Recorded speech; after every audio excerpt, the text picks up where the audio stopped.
산지가 30에서 최고 100mm입니다. 경북 북부 내륙과 경남 동해안, 제주도에는 10에서 40mm의 비가 내릴 것으로 보입니다.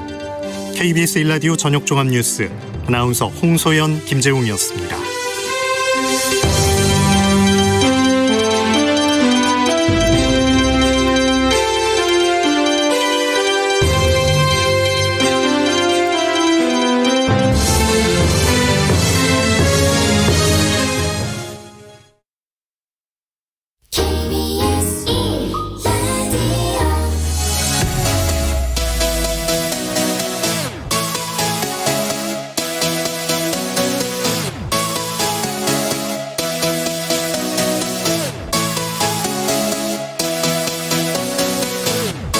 KBS 열린 토론.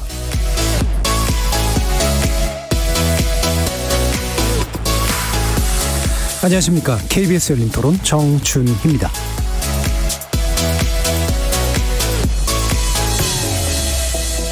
KBS 열린 토론, 오늘은 정체 재구성으로 여러분을 만납니다.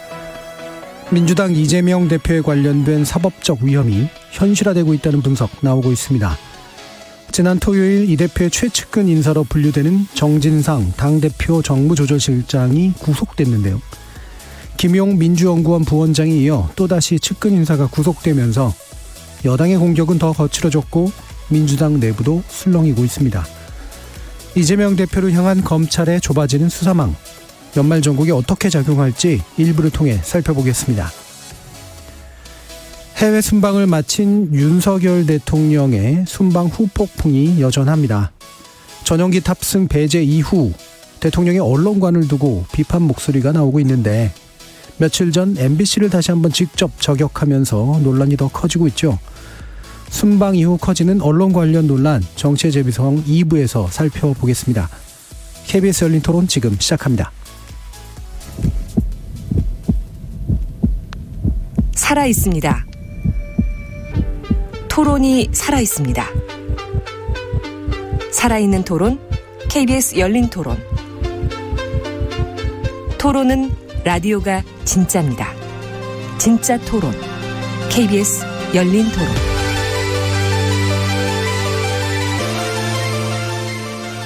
정치를 보는 색다른 시선, 정치의 재구성, 함께해 주시는 네 분의 논객 소개해드립니다.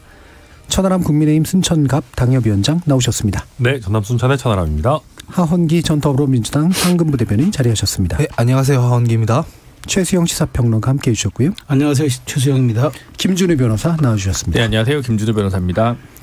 KBS 열린 토론, 문자로 참여하실 분은 샵 9730으로 의견 남겨주시면 됩니다. 단문은 50원, 장문은 100원의 정보 용도가 붙습니다. KBS 모바일 콩과 유튜브를 통해서 무료로 참여하실 수 있고요. 모바일 콩을 통해서는 보이는 라디오로도 만나실 수 있습니다. 자, 지금 정진상 정무조정실장이 구속됐습니다. 정 실장의 구속은 김용 부원장에 이은 것으로서 법적으로 또 정치적으로 다양한 의미를 가지고 있다고 보는데요. 일단 두 분의 변호사님께 말씀 한번 들어보도록 하죠. 천하람 변호사님. 네, 우선 법률적으로는 검찰 수사에 대해서 어느 정도의 초기 단계의 정당성이 부여됐다라고 할 수가 있을 것 같습니다. 물론 우리가 무죄 추정 원칙이 있기 때문에 확정되기 전까지 이분들이 유죄다라고 단정할 수는 없겠지만, 신병 확보가 법원에 의해서 인정될 정도로 그래도 수사의 필요성이 증명이 됐다. 그래서 그런 면에서 이제 민주당 일각에서 얘기하던 조작이다 이런 얘기들은 설득력이 다소 좀 떨어진 게 아닌가 싶고요. 보다 구체적인 내용들이야 재판 과정에서 앞으로 추가적으로 펼쳐지지 않을까 싶습니다. 근데 이제 법률적인 의미보다도 이제 사실 정치적으로 의미가 굉장히 크다라고 볼 수 있을 것 같은데, 결국 이제 보통 정치인이 자기 측근이 누구누구다 이렇게 잘 밝히지 않습니다. 그런데 공인된 측근들 아니겠습니까? 유동규 본부장이 측근이냐 아니냐 논란이 나왔을 때 정진상, 김용 정도는 대야 측근이다라고 했던 사람들인데, 이제 두 명이 다 구속됐기 때문에 정치적으로는 사실 이재명 대표가 버티기가 어려운 상황이 되지 않았나. 그러니까 반대로 생각해 보면 윤석열 대통령이 대선 지고 저희 지지층이 약간, 만약에 저 대선 지고 저희 지지층이 좀 아쉬움이 남아가지고 당대표가 됐는데 예를 들어 이상민, 한동훈이 갑자기 정치자금법 관련해가지고 구속이 됐다. 그러면 이게 뭐 윤석열 대통령에 대한 직접적인 수사가 없었다 하더라도 버틸 수 있었을까? 역지사지해 보면은 그런 정도로 이재명 대표 입장에서는 쉽지 않은 상황이 됐다 말씀드리겠습니다. 예, 김준우 변호사님. 그렇죠. 2002년 대선 이후에 대선 자금 수사로 노무현 그리고 이회창 두 분의 측근들이 구속된 이후에 대선 자금과 관련돼 가지고 구속된 사례는 제가 기억엔 없는 것 같습니다. 그러니까 되게 오랜만에 재림한 대선 자금 수사 혹은 이제 그와 관계됐다고 알려져 있는 대장동 관련 수사라서 논란이 아무래도 많을 수밖에 없는데요. 그 논란을 감수하고 이제 검찰에서 계속 수사를 했는데 어쨌든 측근 구속의 일정 돌파를 성공했기 때문에 어쨌든 야당 탄핵이라는 프레임 자체에서는 어느 정도 검찰로서는 벗어날 수 있는 명분은 쌓았다고 볼 수 있고요. 이재명 대표 입장에서는 이 리스크 자체가 아무래도 좀 더 훨씬 길어질 수밖에 없기 때문에 이재명 대표나 민주당 측으로서는 상당히 곤혹스럽고 정치적으로 타격이 없다고 말할 수 없는 그런 순간인 것 같습니다. 그런데 사건 자체를 놓고 보면 현재까지 이재명 대표 같은 경우는 사실 결국 이제 뭐 정치적으로 가장 몸통은 사법적으로는 전혀 알 수 없지만 이재명 대표가 뭐라면 메인일 텐데 지금 여러 가지 이슈가 있지 않습니까? 뭐 그 거짓 발언을 했다 안 했다 허위사실 유포와 관련된 부분이라든가 아니면 뭐 성남 FC 건이라든가 뭐 여러 가지 건들이 있는데 대개의 건들은 지금 기존에 기소된 것들은 제가 볼 때는 무죄 혹은 벌금형 정도에 그칠 개연성이 되게 높고 근데 지금 현재 이 대장동 건 관련해 가지고는 직접적으로 아직까지는 피의자 공범으로 겨누기는 쉽지는 않아 보입니다. 그래서 이게 정치적 타격과 사법적 책임은 좀 아까 달리 갈 수 있을 거라고 보고요. 성남 FC 건은 조금 더 지켜봐야 되겠습니다. 그거는 이제 두산 건이랑 네이버 건이 조금 다르긴 한데 그것도 결국은 이제 이번에 구속이 됐기 때문에 정진상 실장이 거기에 있어서는 김용 부원장과 달리 좀 어느 정도 관여도가 있기 때문에 앞으로 수사가 어떻게 되느냐에 따라서 또 지켜볼 문제가 남아 있는 것 같습니다. 예.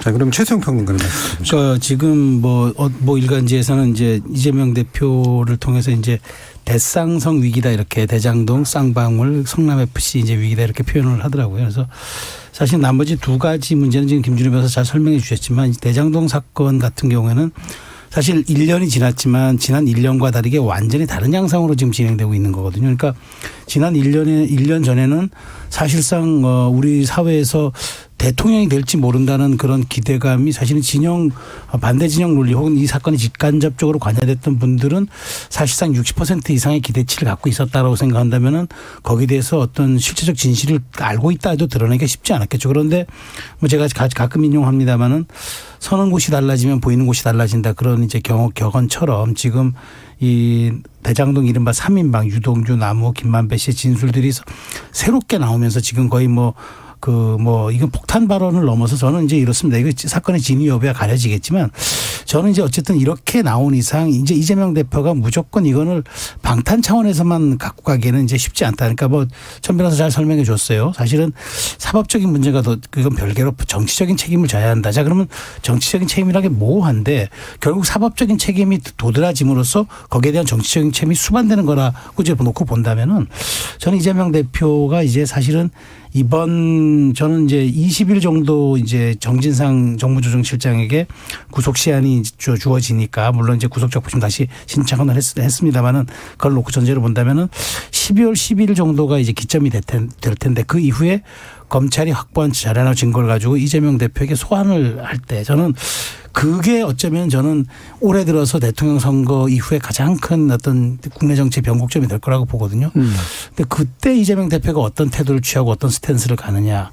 지금 그렇지 않아도 당의 미세한 내부 균열이 있는 상태에서 이재명 대표가 이때 보이는 태도와 입장 그다음에 거기에 대한 대응 이것이 저는 이제 이번 사태에 대한 국민의 어떤 그 시선 혹은 평가 그다음에 정치적인 파장 이 모든 것이 그 12월 11일 전후로 저는 한 20일 전에 소환 조사가 될 것 같다는 생각이 들거든요. 예. 제 예측입니다만은 그때가 저는 가장 큰 변곡점에 우리가 도달하는 거 아닌가 싶고 그때 보이는 이재명 태도의 입장 태도 여러 가지 상황들 이게 저는 가장 주목이 된다고 보겠습니다. 하원기 부대변인.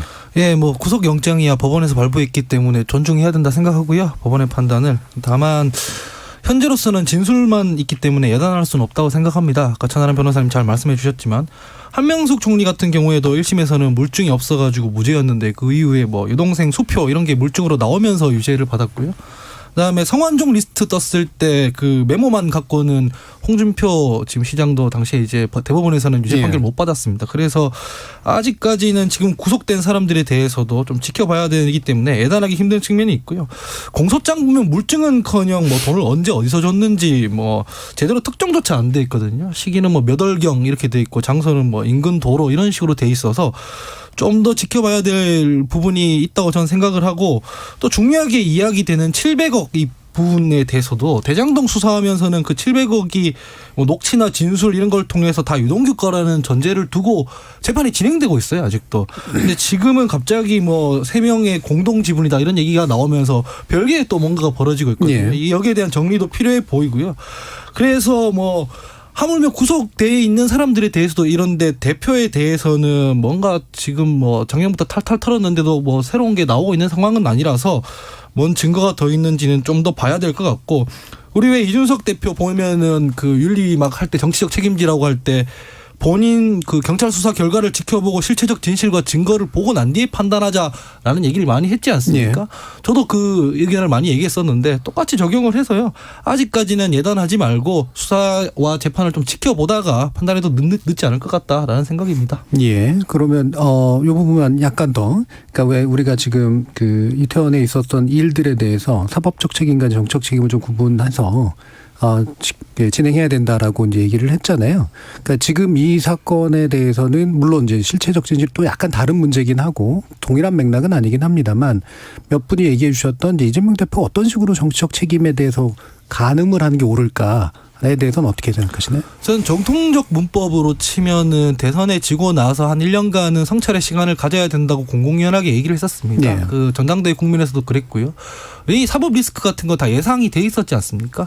전통적 정치 문법에서는 이럴 때는 자연인 신분에서 보통 수사를 받고 나와서 다시 그 클리어된 상태로 들어오곤 하죠. 그런데 지금 이미 뭐 선출된 당 대표이기도 하고 이런 상황에서 뭐 당원도 제가 동의하진 않았지만 바꿨지 않습니까? 뭐 1심 재판 뭐 이런 식으로 바꿨기 때문에 일단은 조금 더 지켜볼 필요가 있어 보인다라는 생각이고 그렇게 오래 걸리지 않을 겁니다. 예. 이거 뭐 왜냐면은 검찰 쪽에서도 속도를 낼 거고 뭔가 지금 이렇게 힘을 줬는데 실제로 실체적 진실, 증거 이런 것들이 안 나오면 역풍 맞거든요. 그래서 금방 나올 거다라고 생각을 합니다. 예. 잠깐 저는 이제 말씀드리면 이제 민주당이 이제 12월에 제가 아까 왜 그때 얘기했냐면 그때를 기점으로 민주당 내부에서는 플랜 B가 필요할 수도 있어요. 저는 그렇게 봅니다. 왜냐하면 이재명 대표의 리스크가 뭐 지금 우리 그 대변인이 잘 말씀해 주셨는데 하 대변인이 잘 말씀해 주셨는데 사실은 다 예단됐었잖아요. 그러니까 하법 리스크라는 얘기는 이미 있었고 그러다 보니까 이제 출마 시기도 원래 무리하게 송영길 대표 지역구를 맡아서 오고 그다음에 대표도 조기 선택하고 이런 것들이 있었는데 저는 이제 그건 분명히 지적하고 싶어요. 그러니까 대표가 돼서 이렇게까지 끌고 왔는데 사실은 윤석열 정부 지지율이 이렇게 사실 낮은 것도 맞는데 그럼 지금 민주당이 이걸 가져가지 못한다. 저는 냉정하게 보면은 이건 이재명 대표의 사법 리스크가 가장 큰 원인이라고 봐요. 왜냐하면 당이 거기에 다 몰두되기 때문에 저는 거기에 대한 그런 반사이익을 저는 하나도 누리지 못한다면 저는 제가 보수 진영의 평론가지만 냉정하게 따지면은 민주당이 이렇게 자멸의 길로 간다는 건 있을 수가 없다고 봐요. 그러니까 이재명 대표의 예를 들어서 사법적인 게 밝혀진다면 그건 당연히 뭐 법적으로 이제 가겠지만 이렇게 설령 입증이 안 된다고 해서 측근들은 구속이 되고 측근들은 만일 거기서 뭐 실형이 나오고 이렇게 된다고 해도 이재명 대표는 나와의 연관성은 아직도 밝혀진 게 없다고 계속 버틴다 그러면 저는 그 민주당이 그것이야말로 정말 그 환골탈퇴할 수 있는 기회 그다음에 쇄신할 수 있는 게 이 모든 것들을 다 버리고 가기 때문에 뭐 국민의힘 입장이나 윤석열 대통령 입장에서는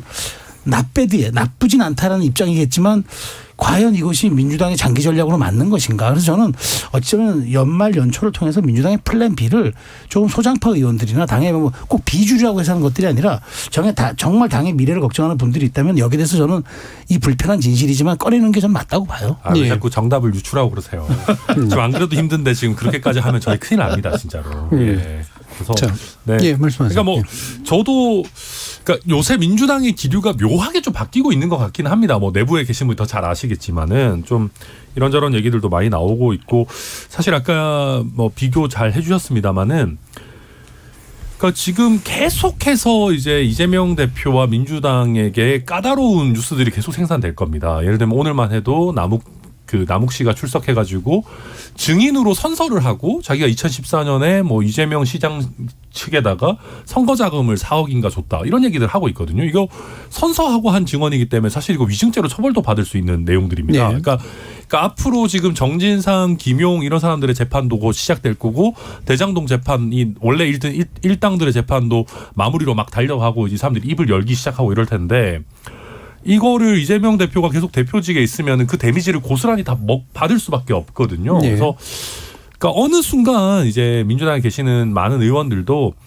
이재명 대표가 총선 공천까지 못 버틸 것 같은데라는 생각이 들면은 목소리를 점차 많이 내지 않을까. 뭐 이걸 그때까지 버티실 수 있을까? 예. 그런 생각이. 제가 뭐 비교는 했지만 국가적 책임이 명백한 상태에서 책임이 또한 명백히 지는 방식이 있는 경우와 또 이 경우는 좀 다른 경우긴 해요. 근데 정치적으로 이제 부담이 가는 그런 상황들에서 어떻게 처리하는 것이 이제 적절할 것인가. 이 정도의 이제 얘기긴 한데 김준우 변호사님 말씀 주시죠. 그러니까 저는 사실 검찰이 정상적인 사고라면 되게 고민이 많을 것 같다는 생각이 들거든요. 이제 개인적으로 봤을 때는 대장동과 관련된 부분이 이제 뭐 700억 얘기를 하는데 그거를 진술만 가지고 이거를 예를 들어 이재명 대표까지 엮어서 얘기하기는 사실 그건 좀 사실 난망한 일이고 제가 변호사라면 오히려 변호할 만한 충분한 얘기가 많다고 생각합니다. 근데 이제 일부 오히려 액수가 적다고 얘기해서 뭐 저한테 적은 건 아니지만 어쨌든 700억과 10억 이하는 엄청난 차이니까 그 부분에서 뭐 뇌물이나 선거자금이나 뭐 이런 부분들은 어떻게 보면 입증이 만약에 가능하다면 근데 그조차도 지금 약간 버겁거든요. 그러니까 오히려 저는 이재명 대표 입장에서의 사법 리스크는 묘하게 걸쳐 있어서 검찰한테도 좀 승산이 있는 부분은 오히려 저는 성남FC 건이 오히려 좀 약점이라고 할 수가 있을 것 같고 이재명 대표한테 대장동은 오히려 이재명 대표가 어떻게 쌓아볼 만한 부분일 것 같던데 만약 이게 어우러져서 어떤 거는 좀 작은 거는 일부 유죄가 나고 가장 큰 거는 무죄가 특히 정진상 김용 실장이라도 나게 될 경우에 그게 오히려 이재명 대표한테 어떤 정치적 서사의 자원을 제공해 주는 가능성도 사실 있다고는 보여지거든요. 그래서 이 비가 오는데 이 비가 이제 어떻게 작용을 할 것인지를 지금 저희가 예단하기에는 조금 이른 부분이 법적인 부분에서 봤을 때 조금 있다는 말씀을 좀 드리고요. 함에도 불구하고 이 관련된 뉴스와 공판이 진행되면 그것들이 중계가 계속 기사가 나올 텐데 그 부분이 가져줄 부담.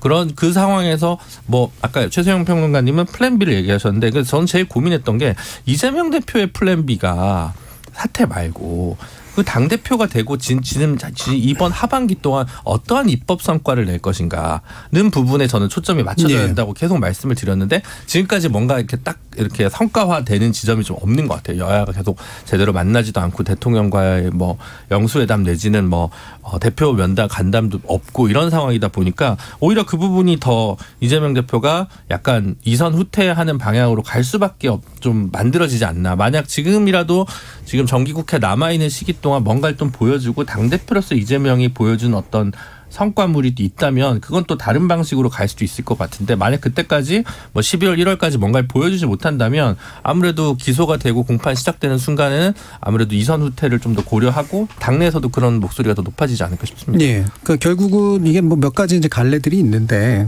이게 실체성이 이제 그 재판 과정이나 이런 것들을 통해서 훨씬 더 이제 명확하게 드러나서 다 같이 책임을 져야 되는 상황.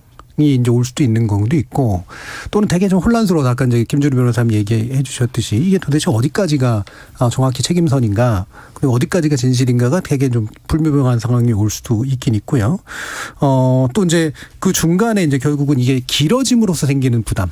계속해서 사법적으로 막 뭔가가 계속해서 나오고 또 불려가고 또 이야기 나오고 이러면서 굉장히 오랜 기간 동안 사실은 대표로서 자신의 정치력을 충분히 발휘하기 되게 어려운 상황 이런 것들도 이제 또 한 가지 부담으로 작동하는 그런 측면인데 일단 이제 그 중에 아까 이제 최소영 평론가님께서 이제 얘기해 주신 게 대략 한 21건 안에서 이 소환 조사가 만약에 이루어지거나 그랬을 때 이게 상당한 변곡점이 될 것이다라는 그런 짐작을 해주셨잖아요. 이게 이제 아무래도 소환이 될 것 같다. 그리고 출석 여부를 둘러싸고 뭔가가 일어날 것 같다라고 짐작이 될 수 있을 텐데요. 어떻게 보십니까? 그러니까 제가 아까 이제 그 질문을 이제 아까 제가 그 답변을 드린 이유가 검찰에서 이제 소환 통보가 오고 이제 출석해 달라고 오는데 민주당이 그러면 이걸 어떤 식으로 이거 굳이 정말 그때까지 이거를 그냥 말 그대로 옥새 전략 혹은 다 연한계 이런 지금 뭐 정진석 비대위원장의 표현처럼 당이 모든 걸 끌어안고 이것 또한 말하자면은 뭐 사법적 탄압 혹은 정권 야당 탄압 뭐 이건 뭐 검찰 정권에 이거 무리한 수사 이렇게까지 가기는 좀 쉽지 않을 거라고 봐요. 네. 그러면은 아니 정말 이재명 대표도 법조인이라면은 자신의 그 결백과 이 검찰의 무리한 수사라면 법정에서 저는 그것을 이제 따박 조목조목 지적하고 그것을 말하자면은 뒤집으면 될 일인데 아예 이제 저는 이제 그때 그래서 그 태도를 보는 거죠. 그러니까 네. 어떤 태도를 취할 것인가 그러면은 정면 돌파를 할 것인가 아니면은 이것은 무리한 수사 혹은 정권 야당 탄압이라고 규정하고 계속 방어막을 친 장외 투쟁으로 가고 이 투쟁의 수위를 끌어올리면서 강대강 대칠끝까지 이어가면서 이른바 준예산 편성까지 가느냐. 예. 저는 만일 그렇게 강으로 간다고 했을 때 여당 입장에서 그게 나쁘지 않을 것 같아요. 왜냐하면 결국 그 방탄 국회로 인해서 결국 준예산까지 편성해야 되고 전혀 대통령실 예산은 다 깎지만 정말 윤석열 정부가 출범하고 냈던 77가지 법안들은 하나도 통과시키고 이런 일들이 된다면은 그때 2000년 총선에서 황교안 대표가 좋은 분위기에도 불구하고 발목 잡기 야당으로 비친 바람에 결국은 대패했던 그런 것들을 또 소환하는 전략으로 가지 않을까 싶어서 저는 그런 점에서 이재명 대표가 여기에 대한 대응 전략들은 조금 그러니까 이게 말 그대로 당이 나를 보호해주고 당의 인계철선처럼 가야 되고 한 부분들이 아니라 그건 정말 정교하고 디테일하고 치밀하게 저는 전략을 수립해야 된다고 저는 예. 말씀드리고 싶습니다. 예. 그러면 그 황교안 전 대표 시절에 좋은 분위기였던 건 뭘 지적하시나요? 그러니까 그 당시 이제 뭐 코로나 이런 대형 이제 재난이 오면 이제 여당에게 여당이 불리할 수도 되는데 있는데 그렇게 좋았고 그다음에 다시 그때 야당 단일대가 막 형성됐었어요. 막 시민단체 다 참여하고 해가지고 공천까지 그때 막 용광로처럼 아우른다고 했는데 결과적으로 그때 야당이 조금 너무 강성으로 치닫고 그다음에 황교안 대표가 뭐 장외로 나간다거나 아니면은 조금 중도의 정서를 건드리는 그런 언행들 강경 언행들을 하면서 그때 그 좋았던 분위기를 거의 뭐 살리지 못해서 결국 정치적 책임을 지고 황교안 대표는 지금 거의 2선으로 물러낸 상태 아닙니까? 예. 그게 만일 그러니까 국민들이 야당이 계속 발목 잡아서 한 발짝도 윤석열 정부가 뭐 일도 못 해보는구나. 뭐 잘하는지 못하는지 내가 모르겠지만 시켜보지 않아서 이거는 알 수가 없다라는 그런 여론이 중도에서 조금 일부라도 있다면 그걸 그렇게 만든 거는 이재명 대표의 정치적 책임을 자유로울 수가 없다고 보는 거죠. 예, 전 좀 타당한 말씀이라고 생각합니다. 뭐 이재명 당대표 이미 선출로 뽑힌 당대표이기 때문에 뭐 지금 실체적 진실을 제가 모르거든요. 모르는 상황에서 뭐 그만둬야 된다 어쩐다 이런 얘기하기는 너무 좀 섣부른 것 같고요. 다만 이런 방법은 있죠. 당 대표로서 메시지를 내고 당 대표로서 정책에 집중하고 사법 관련해서는 개인이 그냥 알아서 법적으로 대응하는 게 좋을 것 같다는 생각을 해요. 왜냐하면 지금 정진상 실장이나 김용 부원장이나 실무자들인데 지금 의원들이나 대변인단에서 이거 잘 실체적 진실 모르는 건 똑같을 텐데 조작이다 뭐다 하면서 마치 당에서 방어하는 것처럼 하는 거는 별로 좋지 않은 것 같아요. 이를테면은 검찰 수사의 절차적 문제 혹은 형평성 문제에 대해서 지적할 수는 있죠. 뭐 김건희 여사 건번 얘기하는 게 아니라도 뭐 부산저축은행 관련해서 박형석 특검 관련해서 뭐 이런 거 수사 제대로 되고 있느냐. 이건 심지어 홍준표 지사도 이거 뭐 지적했던 부분이거든요. 이런 부분들에 대해서 상기시키고 공정하게 수사하라 이렇게 할 수는 있는데 근데 개인들이 대응해야 될 법적 대응을 당의 메시지로 나가고 당이 마치 방어하는 것처럼 나가는 건 이거는 전략적으로 별로 좋을 것 같지 않다. 그래서 아까 김준우 변호사님 얘기해 주셨지만 당 대표로서 내야 될 메시지는 당 대표로서만 내고 법적 대응은 그냥 개인적으로 하시고 이렇게 좀 분리해서 가는 게 최선책이 아닌가라는 생각이 듭니다. 네, 두 분의 이야기 합리적으로 들리긴 하는데 개인적으로 대응한다고 해서 개인의 대응으로 언론이 써주고 예를 들면 여당의 공격이 없겠느냐 또 사실 뭐 이런 부분도 있어요. 그런 부분은 뭐냐면 그 실력입니다. 왜냐하면 물론 써주죠. 근데 대거리를 해서 굳이 더 키우고 프레임을 만들고 전쟁을 하면은 어쨌든 그 이슈에 빨려 들어갈 수밖에 없거든요. 그러니까 야당으로서 책임 있는 야당으로서 169석 의석을 가진 정당으로서 뭔가 정책적인 이슈를 만들어내고 이런 거를 해야 된다는 거죠. 근데 그게 아니면은 이게 계속 수사 얘기만 하게 되니까 문제가 계속 될 거다라는 생각입니다. 제가 이제 뭐 간혹 가다가 저희 당의 주류랑 좀 다른 얘기를 하면 아마 들으시는 분들이 그래 저 사람이 합리적인 얘기 하는데 그렇게 되진 않을 것 같아라는 느낌 들 때들이 종종 있을 것 같다는 생각이 드는데 제가 하은기 대변인 얘기를 들으면서 그런 생각이 듭니다. 다 맞는 말씀이죠. 당연히 그럴 것 같은데 그렇게 안 갈 겁니다. 왜냐하면은 이재명 대표가 지금 정진상 실장 구속된 이후에 내놓은 바로 직후의 메시지가 유검 무죄, 무검 유죄. 그러니까 이게 검찰의 조작이고 이게 지금 야당 파괴고 이 프레임을 계속 가져간다는 거거든요. 왜냐하면은 지금 이재명 대표 입장에서는 그걸 계속 해야 돼요. 왜냐하면 내가 정치적으로 건재를 해야 김용이나 정진상도 뭔가 만약에 실체가 있다 해도 실체를 꺼내놓지 않을 거고 이게 어떻게 보면 이런 국면을 계속해서 유지해 가야 할 수가 있는 거고 또 한 가지는 실제 당에서 물밑에서 플랜 B 당대표가 필요하다 뭐 이대로 총선 치를 수 있겠냐라고 해도 딱히 지금 떠오르는 대체제가 사실 없어요. 그렇기 때문에 특히나 이제 워낙 또 그 민주당 강력 지지층에서는 또 이재명 대표에 대한 인기가 아직 살아있기 때문에 이재명 대표가 이런 것들을 쭉 고려할 거고 그 당에 있는 의원들도 어찌 됐든 뭔가 대체제가 나와서 구심점이 있어가지고 분위기가 확 바뀌기 전까지는 같이 간다 이렇게 갈 거란 말이에요. 그 사실은 뭐 정진상 실장 구속되기 직전에도 막 보면 의원들이 막 대책반 뭐 대책팀 같은 거 꾸려가지고 막 CCTV가 어쩌니 저쩌니 무슨 변호인처럼 기자회견 하고 그랬지 않습니까? 그러니까 이게 약간 수위는 떨어지겠죠. 왜냐하면 정진상 실장이 구속까지 됐으니까. 근데 그렇다 해도 민주당이나 이재명 대표가 즉각적인 태세 전환을 하진 않을 거다. 그냥 비명계에서 소신파 얘기들만 조금 더 많아질 거다 생각해 봅니다. 그러니까 그게 이제 어떤 반전의 기회가 있을지 모르니까 서로 약간 몸조심, 입조심하는 형태로 소강 상태로 좀 갈 것 같습니다. 현실적으로는. 그러니까 저희가 이제 주문하는 건 그게 뭐 당대표로서의 발언과 개인으로서의 발언이 구분되지는 않겠지만 결국 실체적으로 형식적으로 아니라 실체적으로 투트랙이 있냐 이재명 대표에게 이 사법 리스크를 방어하는 것 말고 당대표로서 보여줘야 되는 어떤 것들 어떤 시그니처 공약이든 정책이든 정치적 합의든 그걸 만들어내는 성과물을 보여주지 않으면 내년 여름을 넘기기는 어렵지 않을까 내후년에 총선 있는 상황에서. 근데 당장 12월 1월에 바로 대표직을 던지는 방식으로는 선택할 가능성은 별로 없겠죠. 네, 그 부분은 저도 동의합니다. 네, 귀담아 들어야 된다 생각하고요. 아까 천하람 변호사님께서 지적해 주신 그 유검무죄, 무검유죄 이 부분에서도 그 메시지만 딱 있었던 게 아니라 뒤에는 민생이 제일 걱정된다는 얘기를 했어요. 결국 어느 부분에 더 선택해서 이제 주목을 하느냐의 문제일 텐데 당내에서 지금 총력으로 대응 태세하고 있는 건 아닙니다. 제가 봤을 때는 뭐 대표도 뭐 민생 얘기를 더 먼저 하는 것이고 오늘도 뭐 국회의장 주재의 원내대표 회의에서 주로 예산이나 뭐 국정조사 관련 얘기하고 그랬지 않습니까? 그래서 결과적으로 제가 바라는 것은 그 뒷부분 민생이라든가 좀 국민의 삶을 챙기는 부분을 원하는 것이고 네, 굳이 불필요한 것들이 끼어들고 그러면 전략적으로 좀 지적받고 그게 훼손될 수 있으니 앞으로는 좀 신중하게 기동했으면 좋겠다라는 생각이 저도 짧게 한 말씀 드리면은 사실 제가 뭐 자꾸 반복됩니다만 이재명 대표가 우려스러운 거 딱 하나예요. 정치적으로.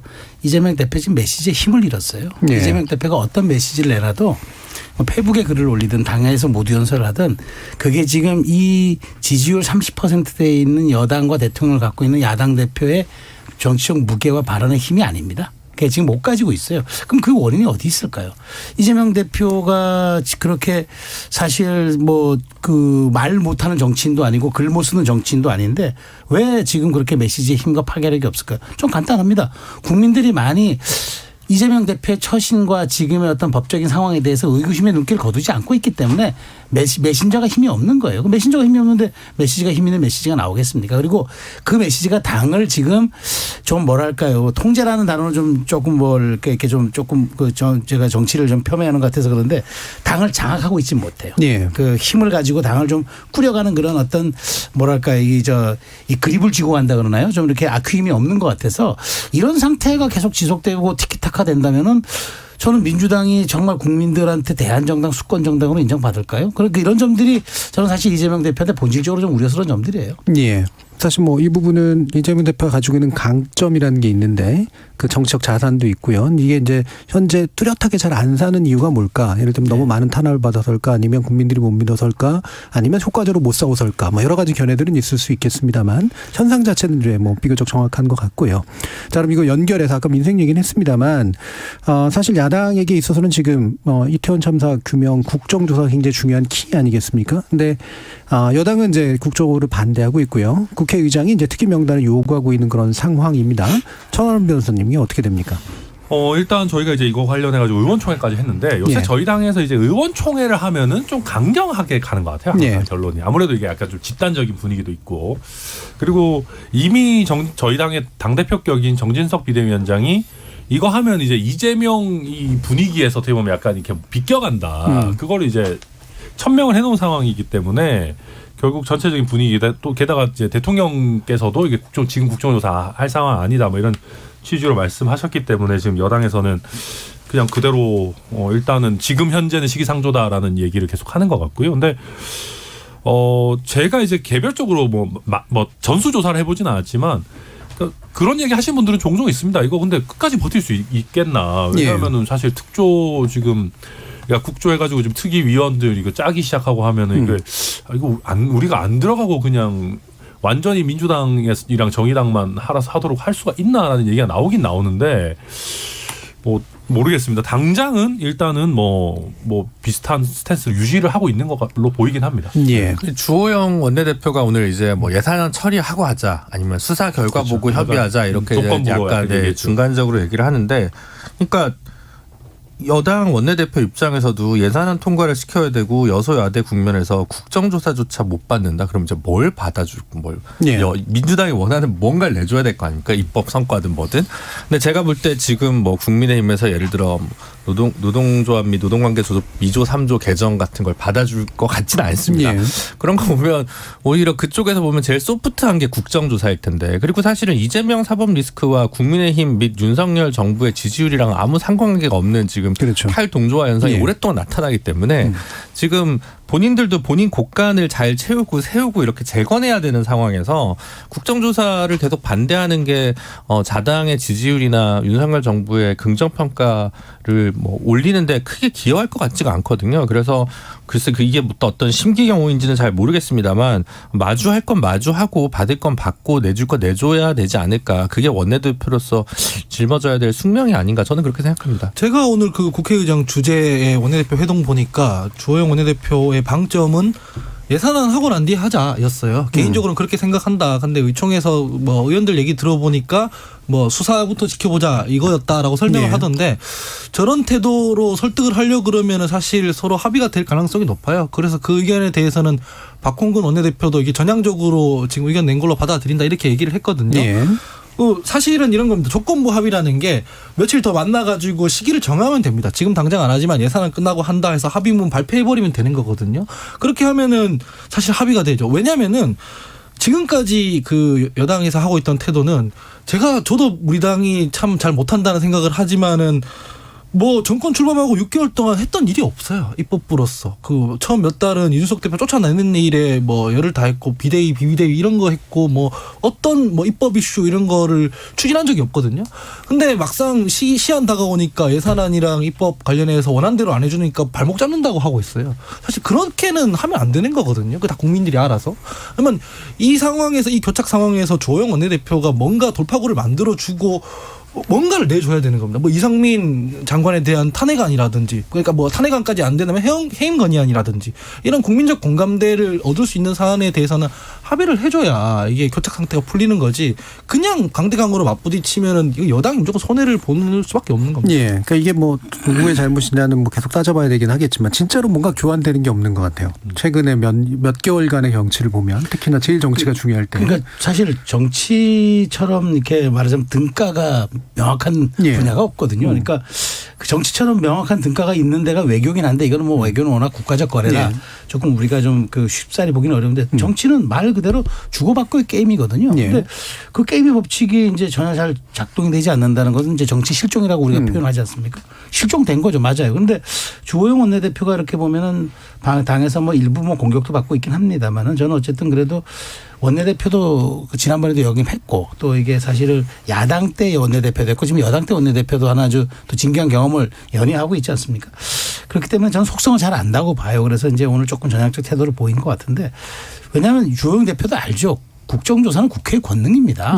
국민이 위임한 권력이 하라고 제도적으로 만들어준 거예요. 그런데 이제 이게 필요성이 있는데 이건 뭐냐면 민주당도 이제 그런 건 압박하는 게 전술적으로 맞긴 한데 여야가 합의해서 국정조사를 해야지 이른바 이태원 참사에 대한 본원적 대안을 낼 수가 있고 그 대책을 내고 제도와 시스템을 만들 수 있는 거지 누구 하나 벌 주고 누구 하나 이제 색출해내자고 우리가 국정조사하는 건 아니잖아요. 그리고 마치 이제 저는 이게 국정조사의 진정성이 많이 훼손됐다고 봐요. 그러니까 특히나 희생자 명단 그때 이제 논란이 있으면서 그 공개 논란이 있으면서 저는 오히려 여야 합의로 하는 게 국정조사의 틀이 맞다면 민주당이 뭔가 편파적으로 어떤 그 정치적 이득 때문에 좀 서두른다는 그런 느낌을 줬어요. 그렇기 때문에 조금 좀 그 동력을 못 가진 측면이 있으나 이거는 국민의힘이 거부할 수 없는 카드입니다. 그렇다면 조금 좀 전술적으로 좀 다르게 조금 정말 그 필요한 것들과 연동해서 좀 압박했으면 어땠을까 하는 아쉬움이 있는데 저는 뭐 그건 뭐 민주당의 원내대표단 할 일이었고 중요한 건 이제 국민의힘이 대통령실의 기준은 조금 국정조사가 좀 부정적인 것 같아요. 왜냐하면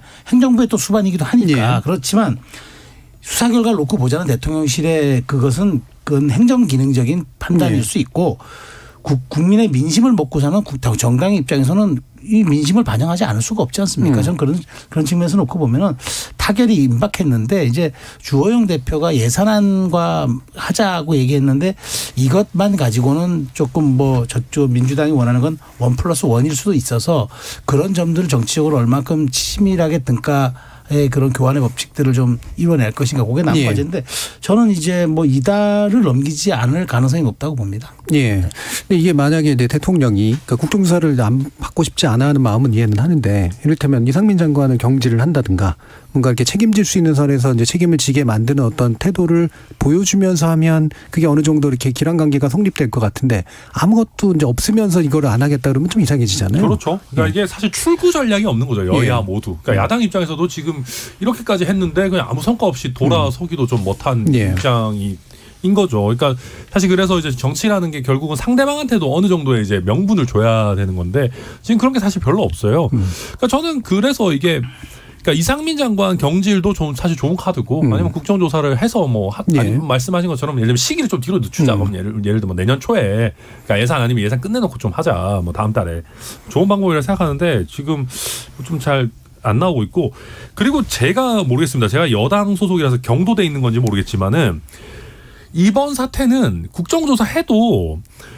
대통령실이 그렇게까지 부담스러운 국정조사 아니라고 생각하거든요. 아니, 왜냐하면 이거는 실제로 보고가 안 됐으니까 위로. 그러니까 위로 보고가 됐는데 윗사람들이 뭘 못했다 그러면 직접적인 책임이 되는데 직접적인 책임을 질 사람들 사실 어떻게 보면 빤하단 말이에요. 그래서 오히려 제도 개선 방안이랑 그다음에 큰 틀에서 예방 방안을 못 세웠던 거 이런 거 위주로만 사실 질의하면 되는 건데 왜 이거를 이렇게까지 모르겠습니다. 부담스러워하는지 저로서는 잘 이해가 뭐 안 되는데 뭐 대통령실에 파악한다는 있겠죠. 예, 김진우 변호사님.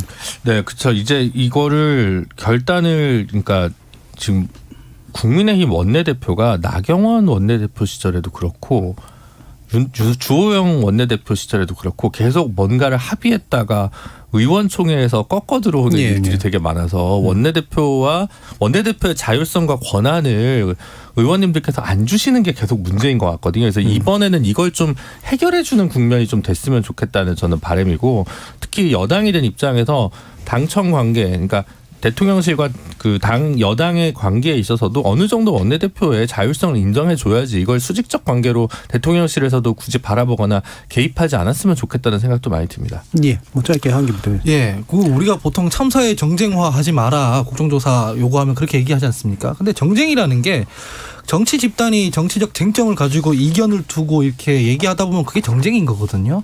그래서 정쟁을 안 하는 게 중요한 게 아니라 잘 싸우는 게 중요하잖아요. 그러니까 독단적으로 뭐 하는 것만 중요한 게 아니라 실제로 지금 민주당이 빌드업을 하고 있다는 거를 조금 알아주셨으면 해요. 왜냐하면 지금 다수 의석으로 그냥 밀어붙여서 국정조사하면은 또 의회 독재, 의회 독단적 뭐 이렇게 얘기할 거 아니겠습니까? 그래가지고 지금 대야 투쟁을 하면서 장외 투쟁을 하면서 병행하고 있는 중인데 이거 나서 결국 합의가 안 되면 이거 밀어붙일 수밖에 없는 사안이거든요.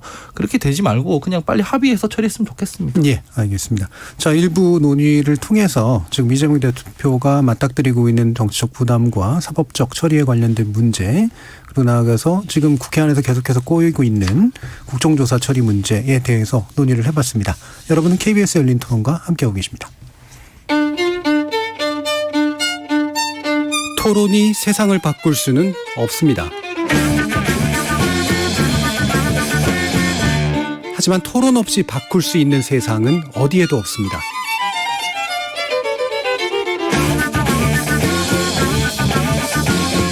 세상의 선한 변화를 갈망하는 당신. 정답이 아니라 질문의 힘을 믿는 당신. 우리 KBS 열린 토론에서 만납시다.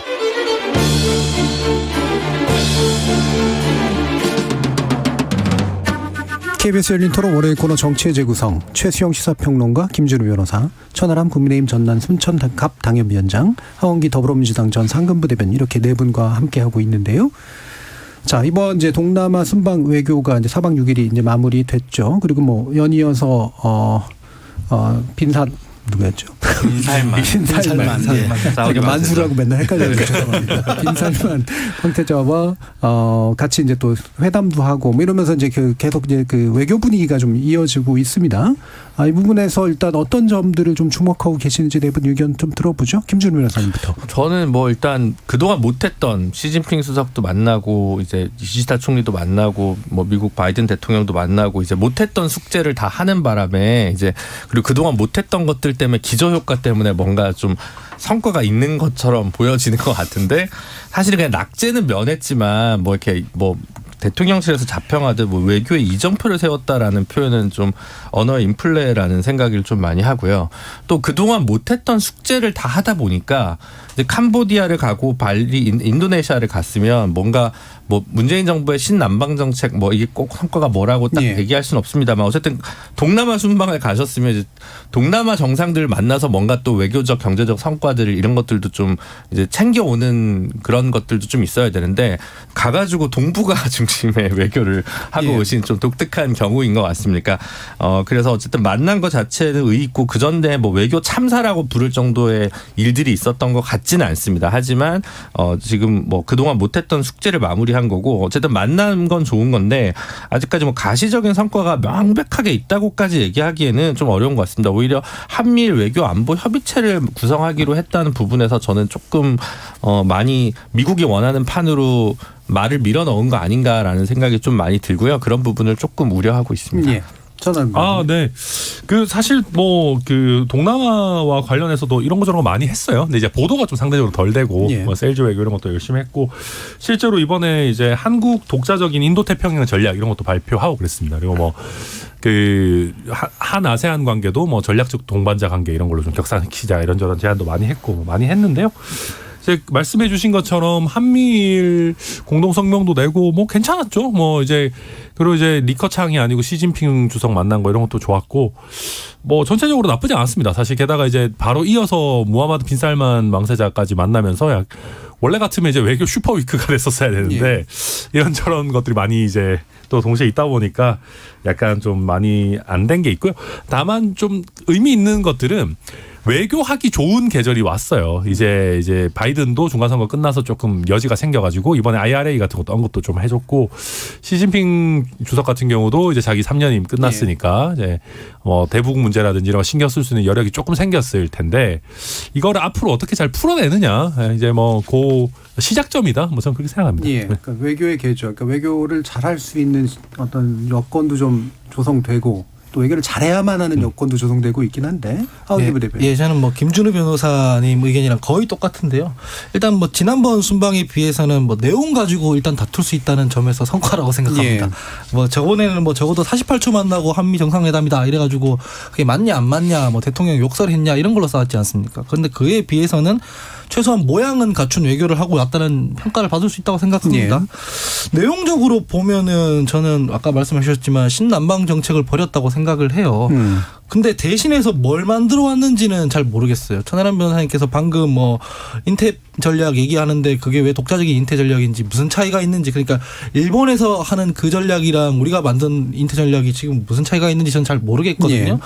그래서 이런 부분이 아마 동남아에서 의구심을 좀 품는 부분일 거라고 생각합니다. 왜냐하면 동남아는 미국, 중국 둘 다 도움을 받아야 하는 입장이기 때문에 지금 우리가 지금 신남방 정책 버리고 이렇게 약간 미국이나 일본 쪽으로 쏠려 들어가는 게 맞나 하는 토론은 좀 필요해 보인다라고 생각합니다. 예, 독자적으로 함께하는 전략이라고 얘기하면 될까요? 독자적으로 함께 형용 모순이긴 한데 뭐 뜨거운 아이스 아메리카노 같은 그런 느낌이긴 합니다. 그런데 저 신남방 정책 잠깐 뭐 짚고 넘어가면 저는 사실 그 신남방 정책은 사실 형해야 된 거 아닌가요? 사실 지금 중국의 철도 굴기가 방콕까지 이제 곧 간다 그러더라고요. 뭐 이런 상황에서 뭐 우리의 신남방 정책이 과연 정말 중국의 그런 이쪽으로는 1대1로고 아래로는 철도 굴기를 얼마나 우리가 정말 그 효과적으로 우리 한국이 잘 끌어와 있을지 그건 의문이긴 한데 어쨌든 그건 지난 정부의 결과니까 좀 논평은 자체하고요.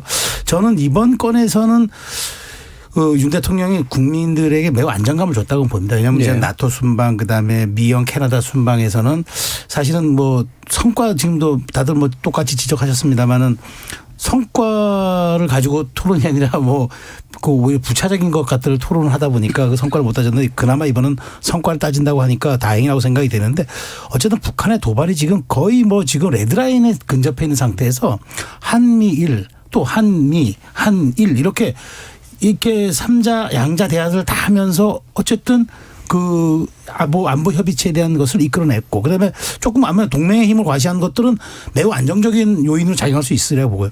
더군다나 시 주석도 한중 정상회담을 통해서 담대한 제안 뭐 물론 뭐 북한이 수용한다면이라는 전제를 달았지만 그 뭐 우리도 계속 적극 지원하겠다. 물론 이게 레토릭이고 외교적 수사임은 분명합니다만은 어쨌든 시진핑 주석도 당신들이 북한 배후에서 너무 이렇게 하면은 곤란하다는 식의 얘기를 우회적으로 전달했기 때문에 저는 윤 대통령이 어쨌든 1년 차 대통령으로서는 상당한 외교적 수완을 발휘했다고 봐요. 다 참모들이 준비해 준 것을 이행을 한 것이지만 그럼에도 불구하고 대통령의 마지막 순간의 결단이라든가 마지막 순간의 표현 같은 경우는 상대국 정상에 그대로 전달이 되기 때문에 그런 정도는 의미 있었고 그다음에 빈살만 같은 경우에도 사실 한남동 공관 이전에서 처음으로 이제 가정집 초대하듯이 해가지고 첫 1호 행사 아니었습니까?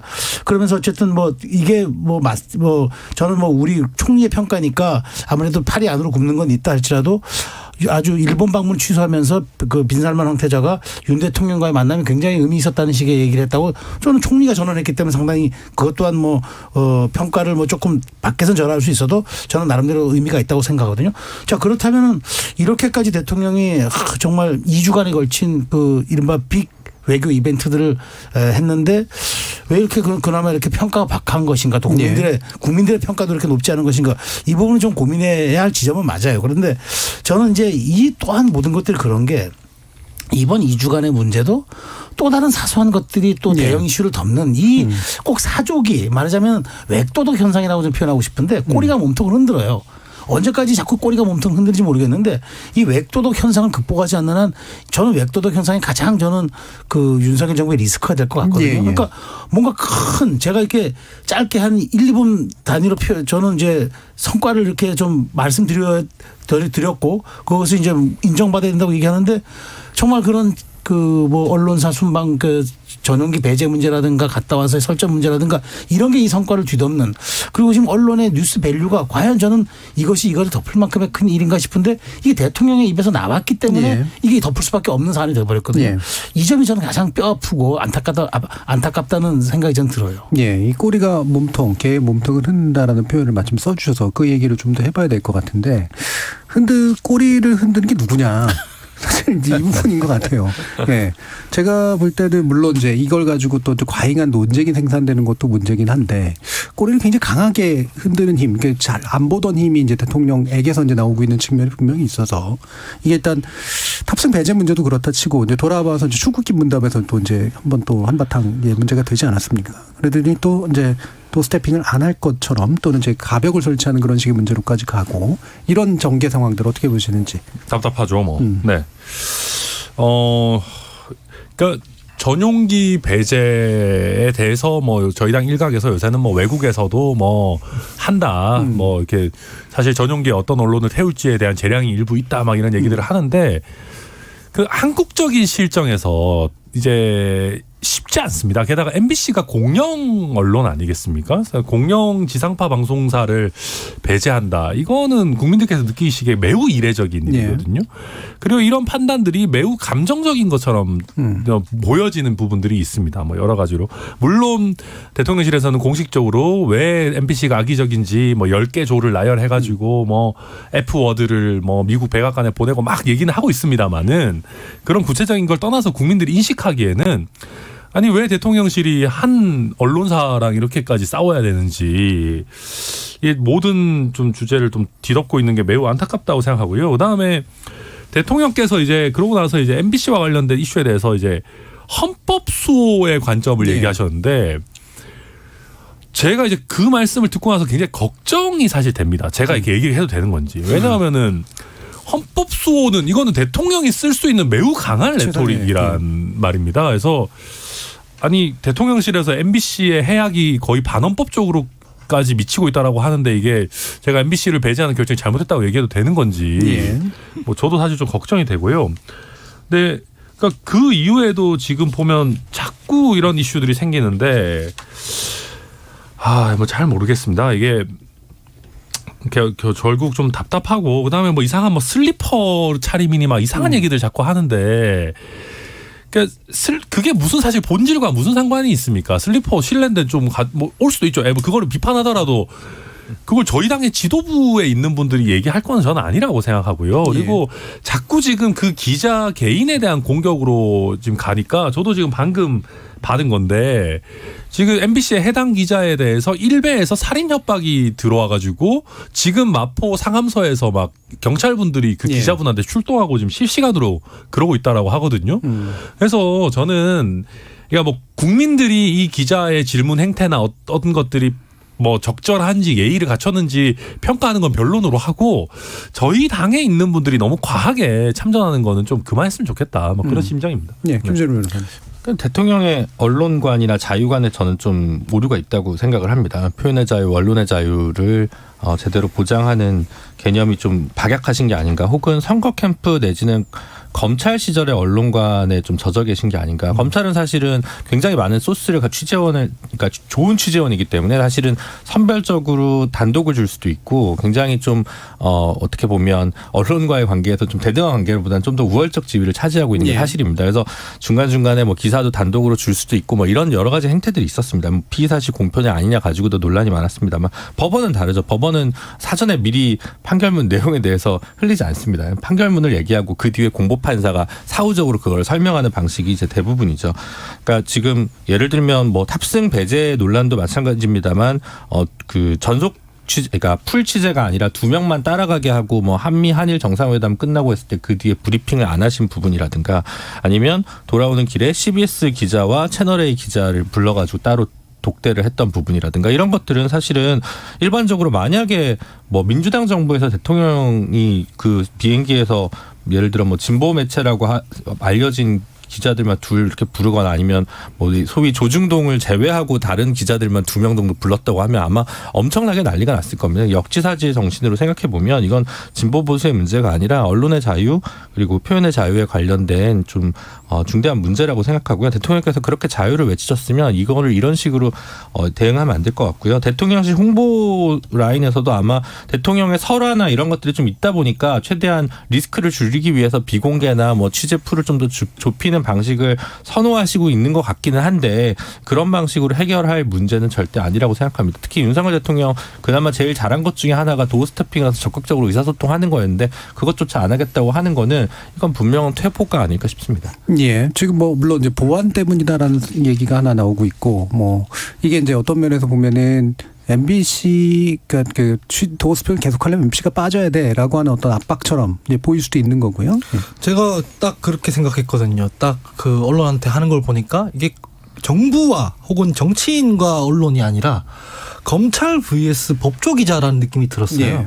정보 비대칭 상황에서 자기가 좀 친하고 협조가 잘 될 것 같으면 공소장에 적혀 있는 거 막 흘려주고 좀 협조가 안 될 것 같고 그러면 소위 시체말로 물먹이고 이게 검찰과 법조기자 사이에서 하는 거거든요. 근데 정치인은 그렇게 하는 게 아니죠. 정보를 두고 흘리는 게 아니라 기자들이 묻는 건 뭐냐면 국민이 묻는 거잖아요. 기자들 앞에 기자회견 하는 것들 국민 앞에서 발표하는 거거든요. 근데 지금 여당에서 하는 태도 보면은 기자들 보고 무슨 좀 너무 권위적으로 굴고 있는 모습이 보여요. 그래서 언론이 보도하는 게 마음에 안 들 수 있죠. 소위 악의적이라고 느낄 수 있어요. 그러면은 제도적으로 하면 됩니다. 이를테면 뭐 대통령 그 실에서 해명 논평을 내던가 반박 메시지를 내던가 그것도 안 되면은 뭐 언론중재에 뭐 제소를 한다든가 아니면 언론중재법상에 있는 뭐 피해배상 이런 거 다 할 수 있는 손해배상 이런 거 다 있지 않습니까? 예. 그렇게 고발을 하던가 이런 방법들이 다 있는데 이게 권력으로 자꾸 뭘 배제하려고 들고 한단 말이죠. 그래서 지금 도어 스태핑도 마찬가지인데 핑계로는 이게 보안 때문이라고 하죠. 근데 보안 때문이면은 좀 빌드업을 해야 될 거 아닙니까? 당장 이렇게 급하게 그만두는데 이거 내가 해보니까 별로 도움이 안 되더라. 뭐 일주일에 한 번씩 기자회견을 하겠다라든가 뭐 다른 방안에 대해서 얘기를 해야 되는데 그런 게 없고 너무 신경질적으로 지금 언론을 대하고 있거든요. 예. 그래서 이런 언론과는 너무 현명하다라는 생각입니다. 예. 예, 그러니까 그 오늘 가림막을 설치하는 거는 뭐 저도 이제 청와대 근무 경험이 있지만 사실 대통령의 동선이 모두가 노출되는 건 그거는 사실은 바람직하지 않아요. 그러니까 네. 저는 이제 뭐 뒤늦게 지금 가림막 설치를 하는 거는 저는 반대하진 않았는데 다만 이게 오비일합격이 돼버렸다는 거죠. 지난 금요일날 그런 사안이 벌어진 다음에 뭐 보안을 이유로 되니까 지금 뭐 하대변인 뭐 빌드업 표현 썼지만 어찌됐건 좀 궁색해져 버렸어요. 그렇는데 저는 사실 이번 사태 본질을 뭐 다 지적해 주셨으니까 또 뭐 제가 비슷한 얘기는 하고 드리고 싶지는 않고 다만 저는 윤석열 대통령의 언론관이 자꾸 이렇게 된다 그러면 저는 이게 국정 운영의 여러 가지 이제 말하자면 저해요인이 될 수 있다. 그러니까 저는 출입 기자단의 의견을 들었으면 좋겠어요. 그러니까 지난번에 순방 때 MBC 기자를 제외했을 때 투표를 붙였는데 일단 그때 출입 기자단은 그랬어요. 반대를 하지만 어쨌든 이번은 간다 우리가 가고 다 차후 이런 일이 정말 발생되지 않았으면 좋겠다고 얘기했고 또 오늘은 뭐가 있었냐면 대통령실에서 그 MBC 기자에 대해서 어떤 징계를 요청했어요. 그러니까 징계는 이제 대통령실이 할 수는 없는 거니까 혹시 이제 당신들 언론 우리가 보도에 대한 어떤 사실 여부 그다음에 품위 유지 위반 때문에 징계를 요청하니까 언론사가 간사단에서 협의를 주세요 했는데 언론사가 그걸 받아들이지 않았어요. 그래서 결국 저는 이렇다면 이런 거죠. 그러니까 간사단, 그러니까 언론사 모든 사람을 대표해서 간선제를 뽑아놓은 대표들이거든요. 그 사람들이 결국은 국민을 대표해서 질문하는 사람들의 총합인데 그분들이 이게 방향이 아니라고 얘기하면 우리가 언론을 제어할 수 없지 않습니까? 언론을 따라가야죠, 우리가. 언론의 방향이 설령 우리한테 좀 아픈 지점이 있다 하더라도 그것을 조금 설득해 나가야 되는데 이렇게 강하게 강대강으로 맞부딪히는 모습들이 저는 이제 과연 이제 그 대통령의 입장에서는 억울하고 다소 억울하고 그다음에 왜 이렇게는 진심이 통하지 않느냐고 할 수는 있지만 홍보 라인들은 물밑으로 계속 그래도 연성화 전략을 구사해야죠. 그러니까 저는 그런 점에서 그러니까 오늘 결국 대외협력비서관이죠. 과거 춘추관장 그러니까 기자실을 관리하는 비서관인데 그만둬 사의를 표명했다고요. 그러니까 이런 논란들이 이렇게 사의 표명으로 이렇게 그 봉합이 될 문제는 아닌 것 같고요. 그런 식으로 조금 어떤 투트랙으로 좀 가는 방식들을 고민해 봐야 되고 이렇게 강대강으로 갔을 때 결국은 순치시킬 수 있는 게 아니라면은 저는 사실은 이게 좀 우리의 것을 잘 보도하게끔 하는 쪽으로 유인하는 게 그게 홍보의 기술 아닌가 싶어서 저는 이런 지점에서는 좀 이렇게 좀 세련된 방법들을 좀 생각을 해봤으면 좋겠습니다. 네. 지금 아까 이제 그 일부에서는 민주당의 플랜 B 얘기가 많이 나왔는데 국민의힘의 플랜 B는 뭔가 사실 이런 생각이 좀 들거든요. 유승민 전 의원 같은 경우 물론 이제 당대표 출마할 의지가 아마 있어 보이고 지금의 윤 대통령 쪽으로 과도하게 쏠려 있는 분위기를 좀 반대로 좀 돌려서 뭔가 국민의 마음을 좀 얻어보겠다라는 쪽으로 초점이 맞춰져 있는 것 같은데 당내에서는 당연히 이제 굉장히 또 미워 보이겠죠. 근데 그걸로 끝나는 게 아니라 이제 그 투표 룰도 바꿀 것 같은 이제 그런 모습이에요. 어떻습니까? 네, 뭐 물론 정진석 비대위원장은 뭐 아니다. 지금 확정된 거 없다. 내 얘기와 다른 사람 얘기가 다르면 내 얘기를 믿어라. 뭐 말씀하시는 건 당연한 얘기긴 한데 당내에서 보면은 이미 그런 얘기를 공식 인터뷰에서 하신 분도 있고요. 그래서 뭐 얘기가 90%로 당심을 올려야 된다는 얘기가 없지 않습니다. 뭐 그런 거는 있고. 그러니까 유승민 전 의원 같은 경우는 항상 이게 뭐 본인의 딜레마죠. 네, 뭐 이게 뭐 유승민 전 의원뿐만 아니라 뭐 각 당에서 뭐 소신파라고 알려진 사람들이 항상 겪는 일입니다. 어찌 보면은. 그래서 뭐 다들 이게 뭐 그래도 우리 나름대로 잘해보려고 하는데 왜 이렇게 옆에서 이제 힘 빼냐. 그리고 야당이 때리는 것보다 사실 훨씬 아프거든요. 맞는 사람 입장에서는. 이거 뭐 야당이 때리는 거야 뭐 당연한 일인데 같은 당내에서 비판 나오면은. 근데 그렇다고 해서 이제 저희도 뭐 얘기를 들어보면 비아냥되는 게 아니라 만약에 이제 민주당에서 문재인 대통령 부동산 정책이라든지 뭐 이런저런 인선이라든지 이런 거 나왔을 때 제대로 된 비판이 나오고 아니면 당내에서 소신파가 좀 그래도 의미 있게 살아 있어가지고 뭐 자정작용이 제대로 이루어지고 만약에 그랬다면 지금도 우리가 민주당 정부일 겁니다. 였을 겁니다. 아마 제가 높은 확률로. 그런 만큼 어찌 보면 대통령이 갖고 있는 콘크리트 이상의 지지율 내지는 관심도를 유치할 만한 인물이 있어야 되는 거거든요. 예. 네. 그러니까 유승민 전 의원은 자기가 그걸 하겠다라는 심정인 거고, 네.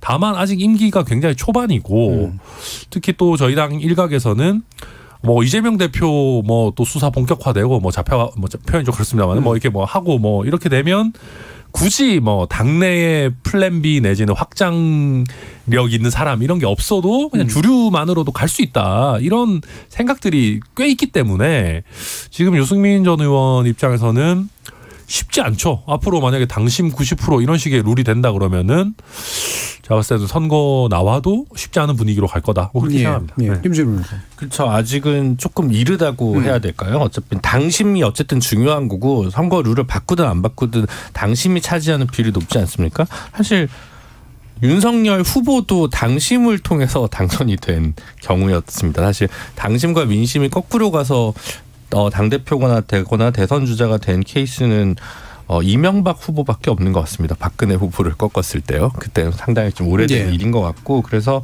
지금 상황에서 물론 윤석열 대통령의 플랜 B만큼이나 국민의힘의 플랜 B가 되게 중요한 건 맞는 것 같습니다만 아마 이재명 대표 리스크랑 똑같은 문제인데 너무 초기여서 지금 플랜 B가 개시될 시점이냐와 관련돼서 설왕설래가 있는 것 같고요. 그러다 보니까 유승민 의원의 가치를 모르는 바 아니나 지금 출격할 때인가라는 것과 관련해서 당내에서도 중도 보수 합리적인 개파에서도 조금 고민을 저울질을 좀 하고 있는 단계가 아닌가 싶고 또 기본적으로 대통령과의 관계가 유승민 대표와의 관계가 그렇게 원만한 관계가 아닌 부분이 가장 좀 크게 작용하는 게 아닌가 싶습니다. 예, 이게 여당의 가장 힘든 점입니다. 이를테면은 총선 이기기 위해서는 당이 좀 혁신을 하고 국민 다수의 목소리를 듣고 중도로 확장해라. 이런 요구가 지지층마다 다 있지 않겠습니까?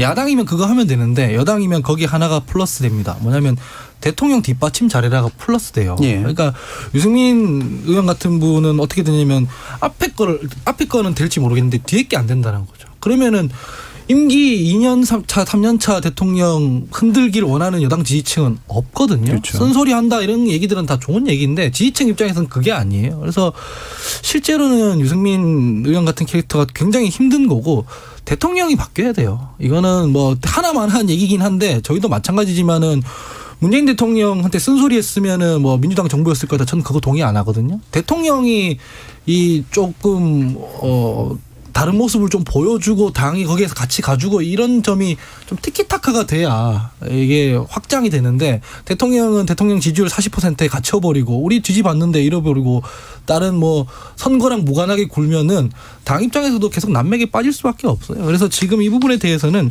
윤석열 대통령이 잘하는 수밖에 없다라고 생각합니다. 저는 이제 뭐랄까 중도로 가라라고 하는 거에 사실 어릴 적부터 약간 반감을 가지고 있는 쪽이었거든요. 이제 중도가 중요한 게 아니라 예를 들어 굳이 주류적인 문법으로 얘기하면 민생이 중요하다고 얘기를 막 바꾸는 게 좀 다를 것 같거든요. 예를 들면 지금 민주당 지지층에서 광화문에 가서 시위를 하고 있는데 그거 이제 되게 왜 이렇게 강경이냐 이렇게 얘기를 하니까 중도로 가야 된다고 얘기하는데 예를 들어 그게 갔을 때 그게 지금 7대 개혁 입법이라고 민주당 이재명 대표가 정리한 뭐 예를 들어 뭐 양곡관리법이나 무슨 노조법이나 이런 거를 추진한다고 연금 확대나 이런 걸 추진한다고 지금 거리에 나가 있는 게 아니라 김건희 특검 뭐 이런 것들을 주로 얘기를 하고 있거든요. 그러니까 그건 좀 다른 거죠.